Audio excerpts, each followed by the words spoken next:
Salut les gars, salut à tous. Alors, bienvenue dans les vins de Manu. Alors, oui, les vins de Manu, encore une fois, ça va être le cocktail de Manu. Alors, on est en mode confinement, on est enfermé à la maison, on n'a plus trop grand chose qui reste, ça fait quand même une semaine qu'on est resté enfermé. Les alcools se sont vidés, pour ma part, il n'y a plus de rhum, donc plus de daiquiri. J'ai fini mes citrons verts, donc c'est fini aussi pour ça. Je ne pourrais même pas faire de mojito, je peux rien faire. Qu'est-ce qui me reste? J'ai des citrons jaunes. Ouais, et parfois, j'ai certains d'entre vous qui m'ont mentionné aussi le citron déjà en jus dans les petites bouteilles en plastique que vous avez dans votre frigo. Vous pouvez aussi utiliser ça, il n'y a pas de problème. Donc, j'ai du citron, et il se trouve que j'ai aussi du whisky. Du whisky type américain de préférence, celui-là s'appelle Knob Creek, mais vous pouvez aussi utiliser les whiskies comme Jack Daniels ou Jim Beam aussi, donc des plutôt type américain slash bourbon. Okay, ils ont tendance à être plus sucrés, pas sucrés dans le taux de sucre, mais sucrés dans l'approche en bouche. Ils ont tendance à être plus ronds, plus goûtus même dans un sens, moins dry, moins sec que les whiskies qui sont préparés en Écosse et surtout pas fumés. Ça c'est important, il ne faut pas que votre whisky soit fumé.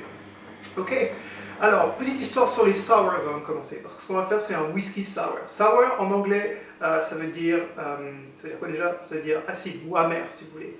C'est un petit mix entre les deux. Donc en fait, si vous voulez, on va utiliser l'acidité du citron et on va le mélanger avec le côté sucré du goût du bourbon.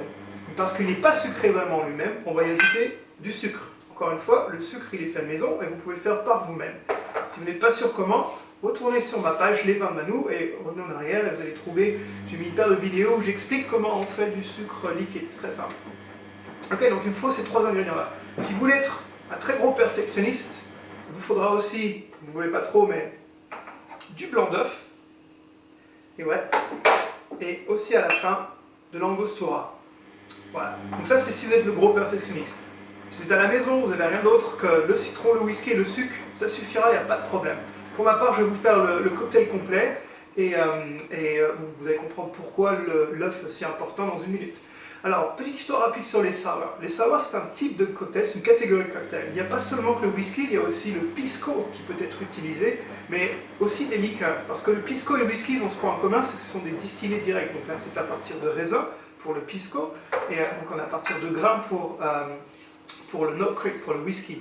Il faut aussi utiliser des liqueurs, et la plus célèbre des liqueurs, je pense, dans les sours, c'est l'amaretto, qui est une liqueur d'amande. Vous pouvez utiliser le Disaronno aussi. Donc Disaronno et amaretto sont à peu près la même chose, vraiment, sont faits à partir d'amandes. Utilisez-les de la même manière. La seule différence, c'est que si vous utilisez une liqueur, s'il vous plaît, n'ajoutez pas de sucre. N'ajoutez pas de sucre dans vos liqueurs, autrement votre cocktail sera beaucoup trop sucré. Donc, on la refait. Si vous faites à partir d'un spiritueux, donc spiritueux, il vous faudra du sucre, du jus de citron et le spiritueux. Si vous faites, dans notre cas, si vous faites à partir d'une liqueur, le sucre dans la liqueur suffira en soi, donc vous avez juste besoin de la liqueur et du citron, deux ingrédients. Ok? J'espère que c'est clair. Si ce n'est pas clair, n'hésitez pas à marquer vos commentaires en dessous. Et puis je vais vous écrire aussi des recettes plus en détail en format écrit si vous le souhaitez.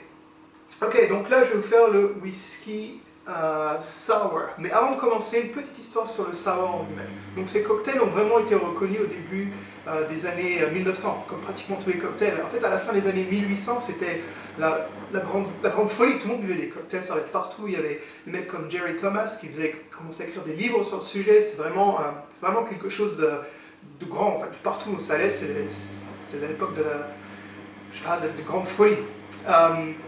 Et il s'est avéré que, bien avant ça, en fait, les mélanges d'alcool commençaient déjà à se faire. Alcool avec des citrus, des citrons, avec plein de choses comme ça. Et ça a commencé dès les années 1600, en fait. Ça a commencé avec les marins, en fait. Les marins britanniques, surtout, qui consommaient beaucoup de rhum. Ces marins-là consommaient du rhum parce que la bière sur les bateaux ne se gardait pas assez longtemps. Donc une fois qu'ils sont arrivés aux Caraïbes, ils ont découvert les produits locaux qui étaient le rhum, ils ont commencé à boire ça et à transporter ça dans leur voyage, plutôt que de la bière ou même des sherry ou du vin. Et il s'est avéré aussi qu'avec le temps, en fait, ils ont découvert qu'en y ajoutant un petit peu de citron vert, par exemple, ou de citron, ils pouvaient créer quelque chose un petit peu plus nourrissant, dans un sens. Ils arrivaient à apporter un peu de vitamine dans leur boisson, en fait. Et c'est comme ça qu'est né ce qu'on appelait alors le punch, ou alors le grog. Au fur et à mesure des années, les termes ont changé, et ce qui était donc alors appelé le punch ou le grog est devenu le sour, petit à petit. je crois la première fois où le sour a été vraiment mentionné, c'était pour un cocktail fait à New York, et c'était à partir d'un whisky. C'est pour ça que je vais faire un whisky sour pour vous aujourd'hui. Donc voilà, c'est pour la petite histoire, comme ça vous savez un petit peu plus. Plus de détails, n'hésitez pas à poser vos questions, je serai content d'y répondre. Alors, faisons ce petit whisky sour pour commencer. Donc le whisky, prenez 60 ml. 60 ml, donc là j'ai 50.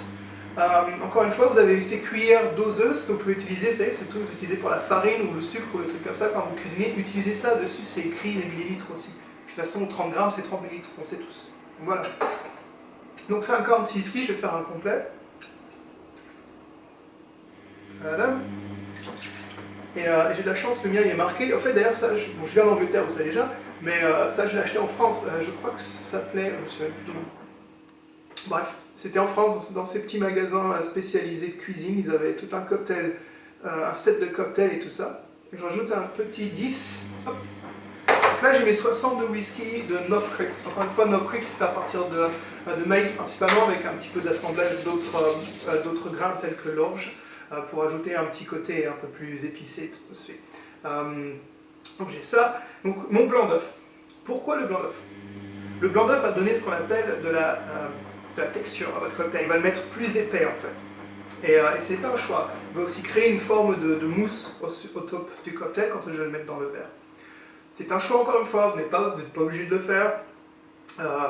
Certaines personnes ne mangent pas l'œuf, je comprends, et il n'y a pas de problème, ça ne change pas beaucoup ou pas du tout le goût du cocktail, ça change sa texture, ça change son poids si vous voulez.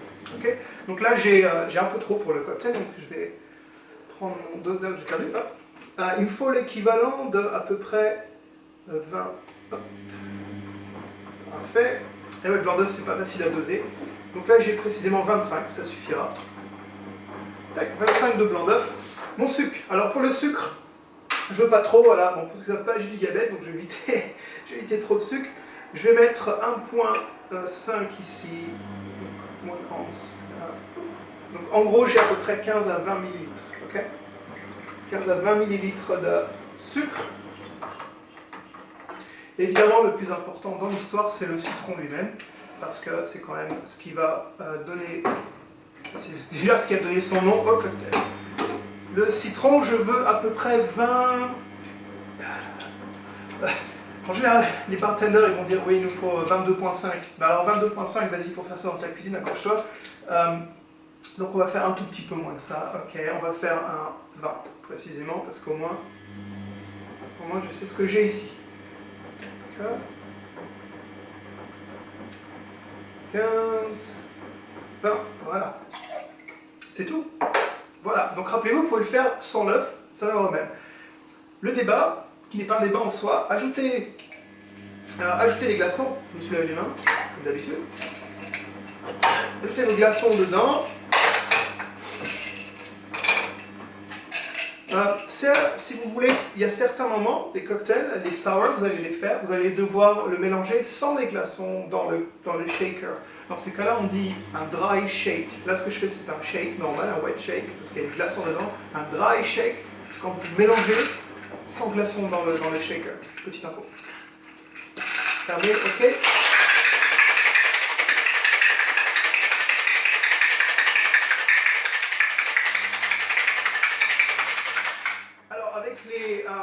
Avec les sour, il faut y aller, ok? Donc n'hésitez pas.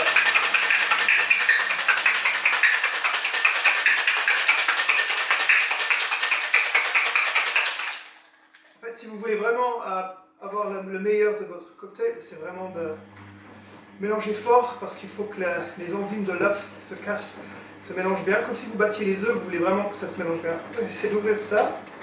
Voilà. Alors là, vous voyez, j'utilise pas le strainer qui est en top, j'utilise ici, je bloque les glaçons avec le shaker lui-même, au début, pour voir un peu comment la texture fonctionne, et après j'ajoute le reste. Donc, évidemment, on va puiser tout ça. Mes glaçons, c'est pas de la grande qualité, je les ai achetés dans le supermarché à côté, ils cassent très facilement, c'est vraiment pas le mieux. Donc c'est pas le plus efficace des glaçons. Par contre, j'espère que vous voyez bien. J'espère que c'est pas trop... Voilà. Donc ça fait une belle crème en fait, si vous voyez, ça fait un peu des bulles qui remontent. il y a une petite couche qui commence à se former ici, ça commence à se former tous ensemble. Si vous voulez rajouter un petit peu plus de goût à ça, que vous avez les moyens, ajoutez du Angostura. Angostura, pas besoin de beaucoup. Quelques gouttes. Voilà, 3 gouttes. Et c'est fait. Donc voilà, j'ai fait un whisky sour. Maintenant, si vous venez à faire un pisco sour, tout est pareil. Cependant, les mêmes dosages. Cependant, ne mettez pas les glaçons dans le verre quand vous mélangez. Si vous utilisez l'œuf. Si vous n'utilisez pas l'œuf, c'est pas grave. C'est pas un souci. Mais si vous utilisez l'œuf, ne mettez pas les glaçons dedans. Faites un dry shake. Ok? J'espère que ça vous a plu. Goûtons à ça quand même.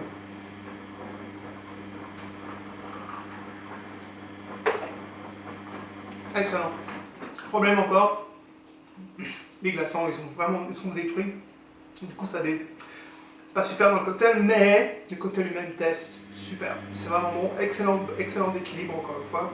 L'angostura me donne un petit côté un peu épicé, un peu complexe au cocktail. Donc voilà, c'est bien fait, c'est simple encore une fois, vous avez besoin de 2-3 ingrédients maximum. Facile à faire à la maison, j'espère que vous avez tous du Jack Daniel parce que c'est pareil avec ça. Donc voilà. Alors, prochaine session, je vais peut-être faire une vidéo en anglais pour mes amis anglais qui regardent, en couvrant la même chose. On va faire un whisky sour en anglais pour la prochaine vidéo. J'en suis à ma 7e prise, alors je suis content d'être encore en vie parce que ça en fait des cocktails à boire. J'espère vous voir tous très bientôt. Passez une bonne soirée, restez positifs. Tout ça c'est bientôt fini. Et n'hésitez pas à vous abonner à la page, même après que tout ça soit fini, parce que je reviendrai sur les vins, je reviendrai sur parler plus de spiritueux, vin, bière, et tout ce qui se boit en fait, et que vous aimez, j'en parlerai juste pour vous. Donc voilà, donc bonne soirée à vous tous, et bien sûr, bon apéro à vous.